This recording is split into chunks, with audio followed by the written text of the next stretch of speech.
대표님들이 사업을 운영하다 보면 가장 두려운 순간 중 하나가 세무조사가 시작된다는 통지서를 받게 되는 순간이 아닐까 싶습니다. 아직 사업 시작 단계에 있거나 투명하게 사업체를 운영하고 있다고 자신하는 대표님 이외에는 세무조사 리스크를 껴안고 사업체를 운영하고 있다고 생각됩니다. 전에도 계속 말씀드린 것처럼 비정기 세무조사가 나올 경우에는 국세청은 이미 어느 정도 혐의점을 분석하여 나오게 됩니다. 따라서 조사관들이 아침 일찍 사무실을 방문하여 세무조사에 착수하였을 경우에는 조사관들의 질문에 말을 아껴야 합니다. 혐의점 내용을 질문 형식으로 하나씩 물어볼 때 무심코 답변하였다가 나중에 돌이킬 수 없는 피해로 돌아올 수 있기 때문입니다. 특히 오늘 소개해드릴 실제 비정기 세무조사 대응 사례 업체는 개업한 지 10년 정도 운영되는 의료원단 제조도매 업체로 주로 해외에 수출하는 업체에 대한 조사 사례입니다. 세무사님, 오늘 세무조사 통지서를 받고 세무사님 블로그 글을 전부 읽어보고 연락드립니다. 상담 가능할까요? 조사업체는 법인으로 의료원단 제조도 소매업업자로 중국, 베트남, 인도 등의 수출을 주로 하고 있었습니다. 회사의 대표님은 저희 사무실에 방문하여 조세 포탈 혐의점과 외환관리법 위반 등 형사적으로 문제가 없는지 걱정을 많이 하셨습니다. 세무사님, 이번에 조사가 착수되고 만약 조세 포탈로 고발되거나 외환관리법으로 고발당할 수 있는지 너무 걱정이 되어서 이쪽으로 경험이 많으신 분 같아서 바로 찾아오게 되었습니다. 대표님과 상담 후 회사의 직면한 문제점을 파악하였고 바로 다음날 조사팀을 방문하여 조사팀에서 파악하고 있는 혐의점이 회사가 가지고 있는 문제점과 동일한 내용인지 파악하는 것이 급선무였습니다.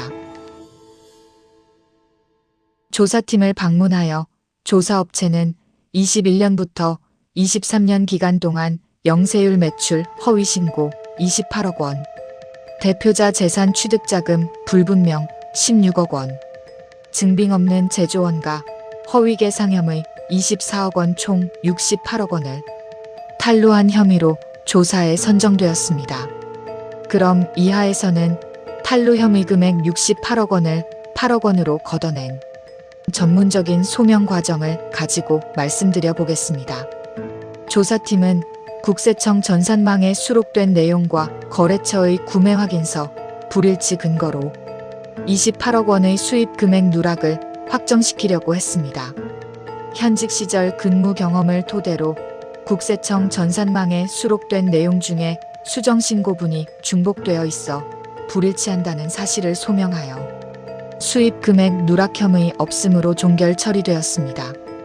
대표님은 조사 기간 중에 수십억 원의 부동산을 취득하였고 자금 원천이 5억 원 정도 부족한 상황이었습니다. 조사업체 대표는 중간 거래처를 통해 매입원가를 부풀려 해외 거래처들로부터 리베이트 형식으로 수출 금액의 일부를 돌려받아 현금으로 통장에 입금한 금액이 수십억 원 상당이었습니다. 본인의 통장뿐만 아니라 사촌 명의의 차명 계좌를 사용하였으며 해외 거래처로부터 환치기 방식으로 국내 통장에 입금하다 보니 조세 포탈과 외환관리법 위반에 그대로 노출되어 있었습니다.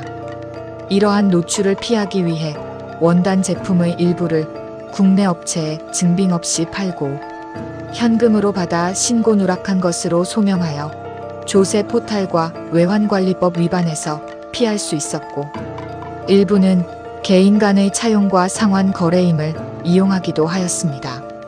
조사팀은 손익계산서 내용 분석을 토대로 적격 증빙 없는 비용에 대한 소명 자료를 요청하였고 증빙 없는 제조원가 혐의 금액이 24억 원에 이르렀습니다.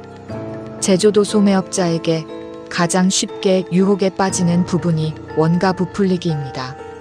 이번 조사 과정에서 제조원가를 부풀리기 위해 자산 계정을 제조원가로 분류하여 일부 가공경비를 계상하였습니다. 일부 재료비 부풀리기 한 비용을 제외한 불일치한 거의 모든 내용을 소명 완료하여 증빙 없는 허위 계상 혐의는 무리 없이 종결되었습니다. 추가적으로 조사 과정에서 같은 사무실에서 임차하고 있는 거래처에 대한 거래가 가공인지 여부가 문제되었으나 조사 과정에서 문제없이 해결하였으며 조사기간 내내 대표님이 걱정하는 리베이트 현금 입금액과 차명계좌 입금액은 조세 포탈과 연결되어 형사적으로 큰 문제가 있을 수 있었고 대표님도 모든 걱정을 거기에 하고 있었습니다. 저도 밤낮 없이 고민하고 해결책을 찾기 위해 노력을 다하였고 사업구조상 현금 입금액 논리를 만들어 단순한 수입금액 누락액 및 차입금 상환으로 종결짓게 되었습니다. 이번 세무조사 대응은 정말 쉽지 않은 과정이었습니다. 탈루 혐의 금액이 68억 원에 이르렀습니다. 조사 대응 종결 성과는 아래와 같이 종결되었습니다. 영세율 수입 금액 누락 혐의 금액 28억 원을 0원으로 종결하였습니다.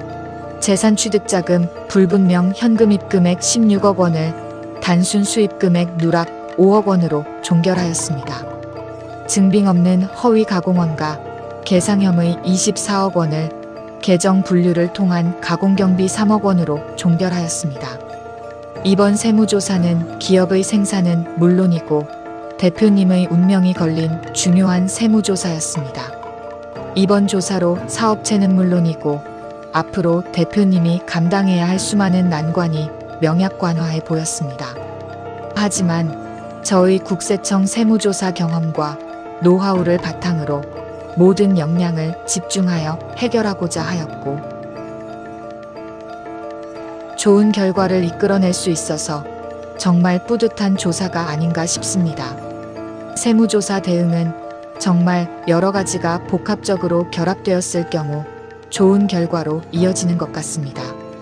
세법 지식과 국세 행정 시스템을 아는 것, 다양한 세무조사 경험과 자료 보유, 세무사로서 세무조사 대응을 위해 고민하는 과정들, 인정 네트워크가 상호 맞물려 제대로 작동하였을 경우 최상의 결과로 나오는 것 같습니다.